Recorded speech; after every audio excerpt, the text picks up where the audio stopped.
Selamat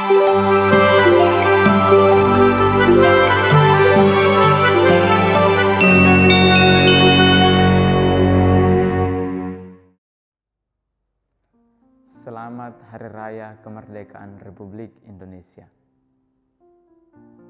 Setia kepada Allah, berbakti kepada bangsa.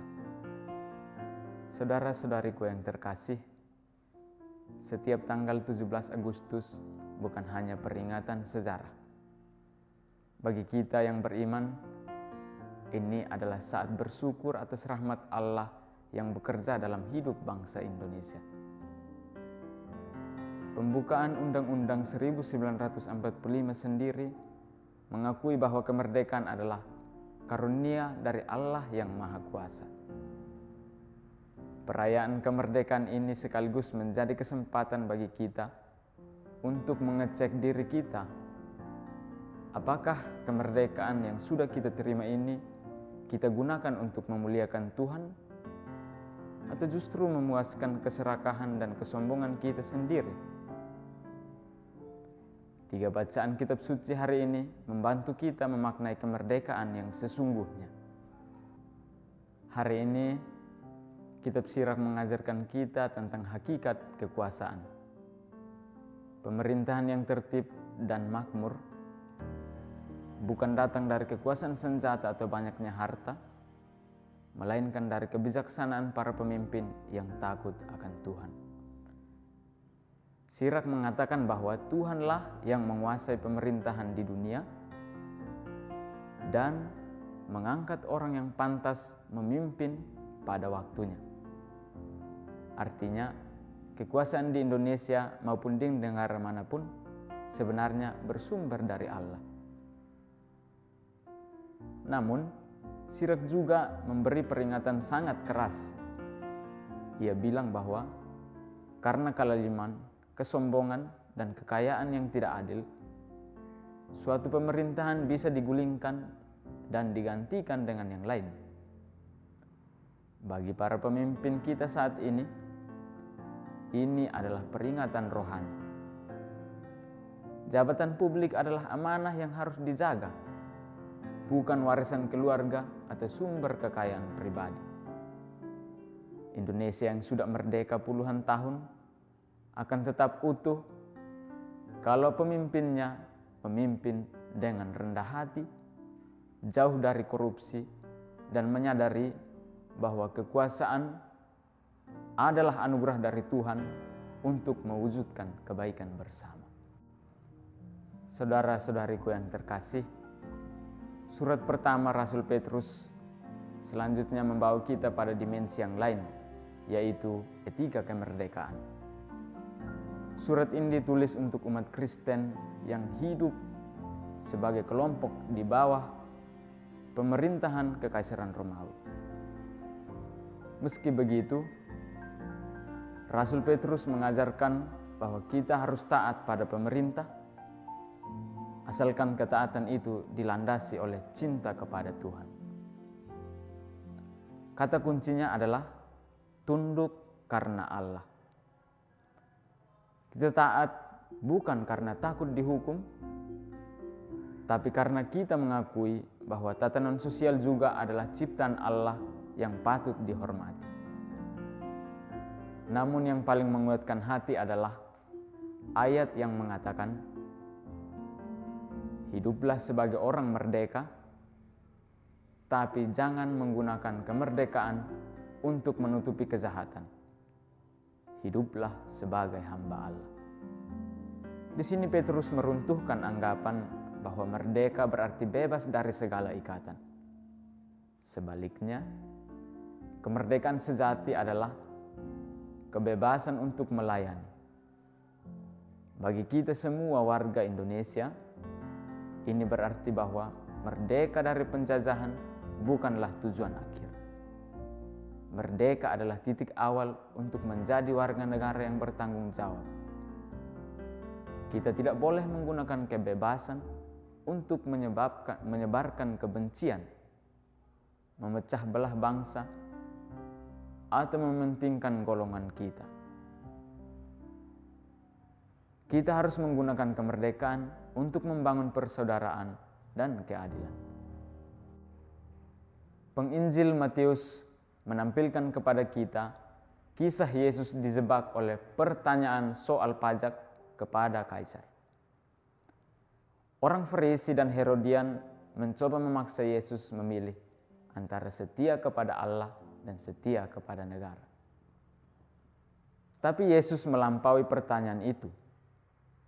Ia meminta dinar dan menunjukkan gambar kaisar di atasnya, lalu berkata, "Berikanlah kepada kaisar apa yang wajib kamu berikan kepada kaisar, dan kepada Allah apa yang wajib kamu berikan kepada Allah."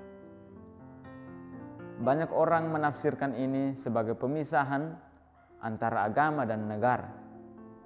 Padahal makna sesungguhnya sangat berbeda. Yesus tidak sedang memisahkan antara hidup rohani dan hidup bernegara menjadi dua hal yang tidak bersinggungan.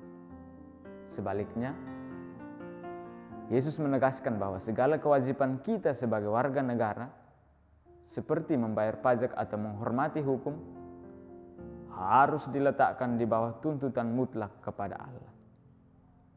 Manusia diciptakan menurut gambar dan rupa Allah, sehingga seluruh hidup kita, termasuk kewarganegaraan kita, adalah milik Allah. Oleh karena itu, menjadi warga negara yang aktif bukan sekedar kewajiban konstitusional, tetapi ini menjadi bagian dari panggilan baptisan kita. Setiap orang Katolik dipanggil untuk terlibat dalam kehidupan publik, membentuk kebijakan yang adil, dan menolak ketidakadilan, tanpa melupakan bahwa Allah tetap menjadi pusat hidup kita. Ajaran Yesus ini diperkuat oleh ajaran sosial gereja. Gereja tidak memihak pada sistem politik tertentu dan menghormati urusan duniawi, tetapi tetap punya kewajiban moral untuk bersuara demi keadilan dan kasih di tengah bangsa-bangsa. Prinsip ini tentu sejalan dengan semangat Pancasila dan semboyan Bhinneka Tunggal Ika. Paus Fransiskus sendiri dalam kunjungannya ke Indonesia memuji semboyan itu sebagai ungkapan persaudaraan yang otentik. Perbedaan suku, agama, dan budaya bukanlah ancaman, melainkan mozaik yang memperkaya keutuhan bangsa. Paus juga mengingatkan dalam ensikliknya bahwa perdamaian dan keadilan sosial bukan hanya tugas pemerintah, melainkan karya seni yang melibatkan setiap orang. Kemerdekaan tanpa keadilan sosial, terutama bagi yang miskin dan terpinggirkan, akan menjadi bangunan yang cepat lambat akan runtuh. Ajaran sosial gereja juga menegaskan bahwa setiap bangsa mempunyai hak untuk menentukan nasib sendiri, dan kemerdekaan Indonesia pada tahun 1945 adalah realisasi dari hak itu. Tapi kemerdekaan harus diisi dengan partisipasi aktif setiap warga negara dalam kehidupan demokrasi. Partisipasi bukan sekadar hak, tetapi kewajiban moral demi kebaikan bersama. Bagi para pejabat publik, Katekismus Gereja Katolik mengingatkan bahwa kekuasaan hanya sah kalau diarahkan pada kebaikan bersama dan dijalankan dengan cara yang bermartabat. Transparansi, penegakan hukum yang adil, dan perhatian khusus pada orang miskin menjadi wujud nyata iman kita. Saudara-saudariku yang terkasih, melalui permenungan ini kita bisa menangkap 3 hal penting. Pertama, kemerdekaan Indonesia adalah karunia Allah yang harus dijaga dengan rendah hati, bukan dengan kesombongan nasionalisme yang menutupi ketidakadilan. Kedua, kemerdekaan adalah panggilan untuk melayani.